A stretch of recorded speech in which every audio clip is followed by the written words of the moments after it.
start the 6 tonight with a Wolverine Worldwide statement that downplays the potential health effect of PFAS. A targeted investigator Ken Kolker is on story once again. He spoke with a family who says that statement is a slap in their face. He also went one-on-one with the attorney representing some 100 people with contaminated wells, Ken. Yeah, the family we spoke to today say they're angry with Wolverine and wonder if years of health problems came from the water they'd been drinking for a quarter century.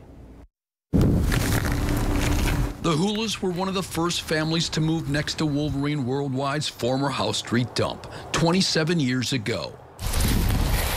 The dump is right next door. Out here, our properties have always been very special, very Norman Rockwell to us, and it's not the same. They were angry to hear Wolverine was downplaying the potential health risks of PFAS that came from that dump and into their well. You can't put some kind of chemical in your water, drink it for 25 years, and not think there's going to be some kind of health effects.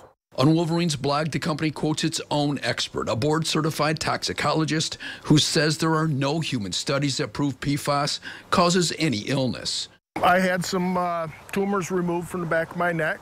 My daughter, my oldest daughter, has had trouble with her childbirth. All of her pregnancies, preeclampsia, these type of things. This one here is now showing signs of Parkinson's, which concerns me. His wife says she is going in for more tests next week for kidney problems. Local attorney Aaron Phelps, who is representing residents, including the Hulas, says he expects to file a lawsuit against Wolverine by the end of the year.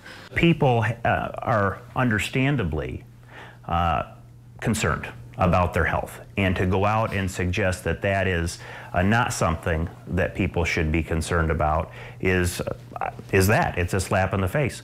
Harvard University says even small amounts of PFAS are bad for kids, and the state of Michigan warns against drinking water with any PFAS if you live near a dump.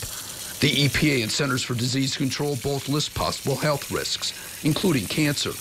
And a study of nearly 70,000 people in a contaminated area in the Ohio River Valley found probable links to some health problems, including thyroid disease, testicular cancer, kidney cancer, and pregnancy-induced hypertension.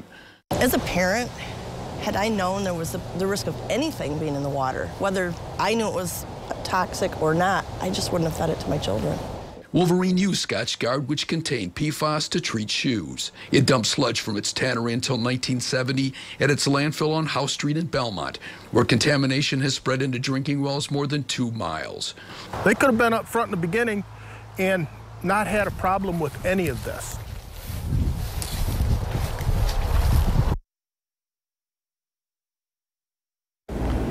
Now, Wolverine is installing whole house filters in the House Street dump area. The Hulas got theirs last week. The attorney for residents says he has asked Wolverine to install the filters in other areas hit by the contamination.